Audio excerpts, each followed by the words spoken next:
বাটা মাছের তো অনেক রকম পদ খেয়েছেন, আপনারা এই রেসিপিটা করে দেখবেন, খুবই ভালো লাগবে। আজকে আপনাদের জন্য নিয়ে এসেছি বাটা মাছের টক মিষ্টির একটি রেসিপি। কড়াইতে আমি প্রথমে তেল দিলাম।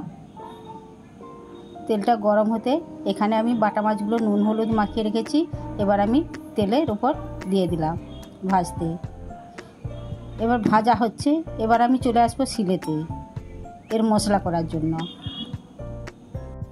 এখানে নিয়ে নিয়েছি 4 চামচ কালো সর্ষে, আর নিয়ে নিয়েছি একটা কাঁচা লঙ্কা আর একটু লবণ দিয়ে বাটলে সর্ষেটা তিতা হবে না।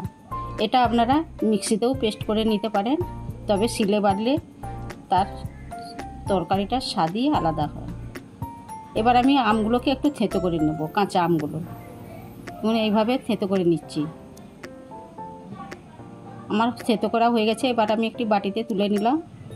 এখানে আমি পেঁয়াজটা বেটে রেখেছি আর কাঁচা লঙ্কা কেটে রেখেছি। আমার মাছগুলো ভাজা হয়ে গেছে, একটি প্লেটে তুলে রেখেছি। আবার আমি কড়াইতে তেল দিলাম। ভিডিওটি প্রথম থেকে শেষ পর্যন্ত দেখার জন্য অনুরোধ রইল। প্রথমে আমি দিয়ে দিলাম দুটো তেজপাতা। তেজপাতাটা একটু লাল লাল হতে দিয়ে দিলাম পেঁয়াজ বাটা। পেঁয়াজ বাটাটা আমি ভালোভাবে লাল লাল করে ভেজে নেব। এরপর আমি দিয়ে দেব সে পেস্ট করা সর্ষে বাটা। জলসহ দিয়ে দিলাম, আরও একটু আমি জল অ্যাড করলাম, মাছগুলো দেব। এবার দিয়ে দিলাম সে কাঁচা আম, তারপর দিয়ে দিলাম 4টে কাঁচা লঙ্কা। এরপর দিয়ে দিলাম পরিমাণ মতো লবণ আর একটু হলুদ গুঁড়ো।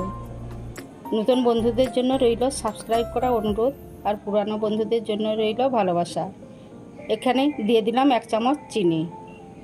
তারপর ফুটে উঠতেই আমি মাছগুলো দিয়ে দিলাম।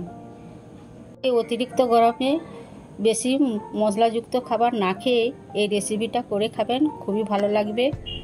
পরিবারের সবাইকে খাওয়াবেন, খুব বাহবা জানাবে। আমার রেডি টক মিষ্টি বাটা মাছের রেসিপি।